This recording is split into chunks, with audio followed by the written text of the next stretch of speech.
210 अप्रैल के बाद बनने वाली इत्तेहादी हुकूमत ताहाल ना खत्म होने वाली कन्फ्यूजन का शिकार नजर आती है। न्यूट्रलिटी की मेहरबानी इसे इक़्तिदार में आने वाली हुकूमती ओहदेदारों के असम्बली और अखबारी बयानात का जायजा लें तो आपको अंदाज़ा हो जाएगा कि यह भी एक पेज पर नहीं है, बल्कि हर वजीर की अपनी अलग बात होती है। कोई कहता है कौमी असम्बली अपनी मुद्दत पूरी करेगी तो दूसरा कहता है कि नवंबर में इंतखाबात हो जाएंगे। नतीजे में इमरान खान का बयानिया चल रहा है। साजिश के बाद अब हकीकी आज़ादी का बयानिया जोरों पर है और इमरान खान का लॉन्ग मार्च इस्लामाबाद में डेरे डाल चुका है। अब ये लॉन्ग मार्च इस्लामाबाद में कब तक रहेगा, इस हवाले से कुछ नहीं कहा जा सकता। वैसे इस बार तो डॉक्टर ताहिरुल कादरी भी साथ नहीं, जिनके कारकुनान सब छोड़ छाड़ कर इस्लामाबाद पहुंचते थे और धरने की रौनक बढ़ाते थे। चेयरमैन तहरीक इंसाफ ने सिर्फ चंद दिनों के नोटिस पर लॉन्ग मार्च का ऐलान किया है, जो वाकई हैरान कुन है। क्या वो असम्बली की तहलील और आम इंतखाबात की तारीख लेकर वापस जाएंगे?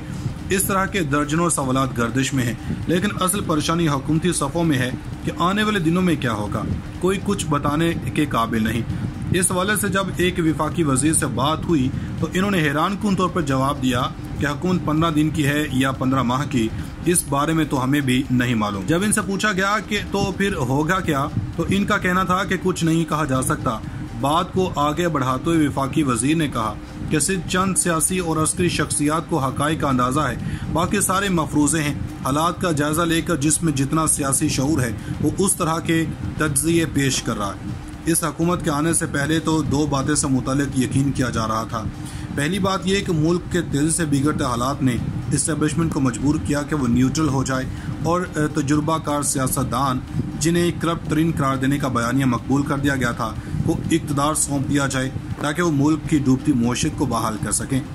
दूसरी बात यह है कि अगर तजुर्बाकार सियासतदान अपने आलमी ताल्लुकात और इंतज़ामी सलाहियतें इस्तेमाल करके मुआशी हालात बेहतर बना लेते हैं तो इसके बदले इस्टेब्लिशमेंट इमरान खान की माजी की तरह हिमायत नहीं करेगी और आम इंतखाबात के बाद आइंदा का इक़्तिदारी सेटअप मौजूदा इत्तेहादी हुकूमत के लिए मज़ीद 5 साल के लिए इक़्तिदार की राह हमवार कर देगा। दोस्तों, लेकिन इक़्तिदार में आते ही ये यकीन बेयकीनी में तब्दील होता जा रहा है। बगैर हनीमून वाली नई हुकूमत इस वक्त इसलिए कुछ करने के लिए तैयार नहीं कि इसके सियासी कीमत मौजूदा इक़्तिदार से ज़्यादा अदा करना पड़ेगी। एक तरफ इत्तेहादियों को साथ लेकर चलने का मुश्किल चैलेंज दरपेश है तो दूसरी जानब सुप्रीम कोर्ट के चंद घंटों के अज़ख़ुद नोटिस के फैसले ने इसकी आंखें खोल दी हैं। अब हुकूमत के अहम ओहदेदार मुतालबे करते फिर रहे हैं कि इस तरीके से काम नहीं चलेगा। आओ और ख़ुद निज़ाम ममलिकत संभालो। सभी को समझ जाना चाहिए कि वो किस को कह रहे हैं। रवां साल 10 अप्रैल के बाद इमरान खान हुकूमत के आईनी इंजाम को 1.5 माह पूरे होने जा रहे हैं, लेकिन ताहाल हुकूमत मुआशी इस्तेहकाम के लिए कोई बड़े फैसले करने के लिए तैयार नजर नहीं आ रही। वज़ीर-ए-आज़म मियां शहबाज शरीफ बड़े मुआशी फैसलों के लिए तैयार थे, लेकिन नवाज शरीफ ने इन्हें लंदन बुलाकर रोक दिया है कि फ़िलहाल गारंटीज ली जाएं और इसके बाद ही फैसले किए जाएं, क्योंकि कड़े मुआशी फैसलों की सियासी कीमत मुस्लिम लीग नून को अदा करनी पड़ेगी और इक़्तिदारी शराकतदारों को मुस्तक़बिल करीब में कोई फ़र्क नहीं पड़ेगा। आखिर नवाज शरीफ कौन सी गारंटीज लेने के लिए कह रहे हैं? मेरे सवाल पर नून लीग के एक अहम ओहदेदार ने बताया कि अब भी इमरान खान का एतमाद बता रहा है कि इस्टेब्लिशमेंट इनकी पुष्ट पर किसी न किसी सूरत मौजूद है और इस्लामाबाद की तरफ लॉन्ग मार्च का ऐलान हमारे इस ख्याल को तक़वियत देता है। लिहाजा इन हालात में नई हुकूमत किसी सूरत बड़े मुआशी फैसले नहीं कर सकती जिससे महंगाई में होश और बा इजाफा हो और इमरान खान अपने छोड़े हुए बोझ का खुद सियासी फ़ायदा उठाएं। इनका मजीद कहना था कि यही सबब है कि जून के दूसरे हफ्ते में नई हुकूमत को बजट पेश करना है, लेकिन आवाम को इस बजट में क्या रिलीफ देना है इस पर ताहाल बातचीत नहीं हो सकी। जैसे जैसे वक्त बढ़ता जा रहा है मुआशत मजीद गैर मुस्तहकम होती जा रही है और ये बात वाज़ेह है कि जब तक गारंटी नहीं मिलती तब तक मजीद आगे नहीं बढ़ा जा सकता। लेकिन अब सवाल ये पैदा होता है कि मुस्लिम लीग नून को गारंटी कौन देगा। इस सिलसिले में मुख्तलिफ सियासी रहनुमाओं को कुरेदने की कोशिश की गई तो इनकी आरा मुख्तलिफ थी।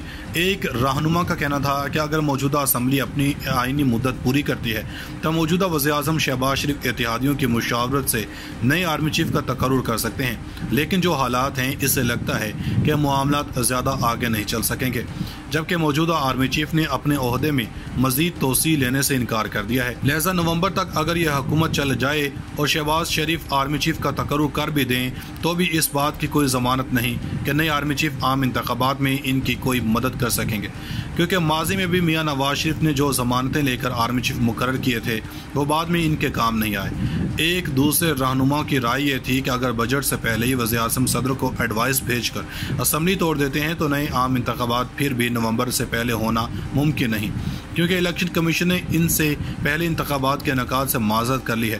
پھر نگراں حکومت 3 ماہ سے زیادہ کی بن نہیں سکتی، اس لیے صورتحال کوئی آسان نہیں جس کو حل کر لیا جائے۔ ایک اور حکومتی رہنما کا موقف تھا کہ عمران خان کی صورت میں ایک ترچھی نوک والی ہڈی نہ صرف ہمارے بلکہ اسٹیبلشمنٹ کے لیے بھی گلے میں پھنسی ہوئی ہے۔ عمران خان کو سیاسی انتشار ہی ان دنوں وارا کھاتا ہے، کیونکہ وہ زیادہ دیر تک مذہب اور ملک کی خود مختاری سے متعلق بیانیاں نہیں بھیج سکتے۔ لیکن جہاں تک زیادہ وقت کا سوال ہے، کیا وہ ہمیں مل بھی سکے گا؟ اگر ہم ملک کو معاشی بحران سے نکالنے کے لیے سخت فیصلوں کا پھندا اپنی سیاسی گردن میں ڈال دیں تو اس بات کی ہمیں ضمانت چاہیے کہ ہم نہ صرف اپنی سیاسی زندگی کو بچا لیں گے بلکہ مزید توانا بن کر عمران خان کا مقابلہ بھی کر سکیں گے۔ ان آرا کا اگر گہرائی سے جائزہ لیا جائے تو ہمیں اندازہ ہوتا ہے کہ نئی حکومت برے طریقے سے پھنس چکی ہے۔ وہ سخت معاشی فیصلے کرنے سے اس لیے ہچکچا رہی ہے کیونکہ اسے اندازہ ہے کہ جن حالات میں انہوں نے ملک لیا ہے اس کو معاشی طور پر مستحکم کرتے کرتے وہ خود ڈوب جائے گی۔ 23 مئی سے شروع ہونے والا یہ فتنہ کافی اہم ہے۔ حکومت نے انتخابی اصلاحات کا فیصلہ کر لیا ہے اور کوشش کی جائے گی کہ جلد سے جلد انتخابی اصلاحات اور نیب قوانین میں تبدیلیاں کی جائیں تاکہ اگر آنے والے دنوں میں وہ اقتدار میں نہیں بھی رہتے تو کم از کم اس کے فوائد انہیں ملتے رہیں۔ عمران خان اسلام آباد میں حقیقی آزادی لانگ مارچ سے خطاب کر رہے ہوں گے۔ انہیں ڈی چوک میں ہی بٹھائے رکھا تو صورتحال مختلف ہو سکتی ہے اور شاید شدید گرمی کے باعث دھرنا ویران جبکہ رات کو میلہ لگتا رہے گا اور اس سے حکومت کو زیادہ پریشانی نہیں ہوگی۔ حکومتی ذرائع نے دعویٰ کیا کہ اب وہ اسٹیبلشمنٹ سے گارنٹی لینے کا ایک اور طریقہ اختیار کرنے جا رہی، یعنی پہلے نیشنل سیکورٹی کمیٹی کا اجلاس بلا لیا جائے جس میں ملک کی معاشی صورتحال کو بہتر کرنے اور اس کے نتیجے میں عوامی رد عمل کے ممکنہ اثرات سامنے رکھے جائیں گے۔ پارلیمان کی راہداریاں ان لوگوں کی وجہ سے بھری نظر ضرور آتی ہیں جو نئی حکومت کے وزراء سے ملنے، انہیں مبارکباد دینے یا اپنے کاموں کے لیے مختلف شہروں سے آتے ہیں، لیکن 125 کے قریب تحریک انصاف کے ارکان کی غیر موجودگی اس بات کا واضح پتہ دیتی ہے کہ اپنے آخری 14 ماہ رکھنے والی یہ اسمبلی بے رونق ہو چکی ہے۔ ایوان میں اپوزیشن نہ ہونے کے باعث حکومت یا اس کے حامی ارکان کو حکومت کی اپوزیشن کرنے کا تاثر دینا پڑتا ہے۔ بجا طور پر اس وقت ملک کی چند شخصیات کو چھوڑ کر باقی پورا ملک سیاسی کنفیوژن کا شکار ہے۔ کسی کو کچھ نہیں معلوم کہ کیا ہونے والا ہے۔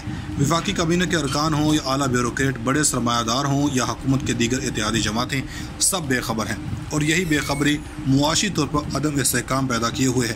کسی وزیر کے دفتر میں کوئی کام نہیں ہو رہا، کچھ وزراء عجلت میں ہیں اور انہیں آنے والے دن بھی اپنے وزیر رہنے کا یقین نہیں، اس لیے وزارت کا فائدہ حاصل کرنے کی ہر ممکن کوشش کی جا رہی ہے۔ سیاسی بے یقینی کا وقفہ کتنا طویل ہوگا اس بارے میں کوئی بھی حتمی رائے دینے کو تیار نہیں۔ ناظرین، مزید ایسی ویڈیوز دیکھنے کے لیے ہمارا YouTube چینل سبسکرائب کر لیں۔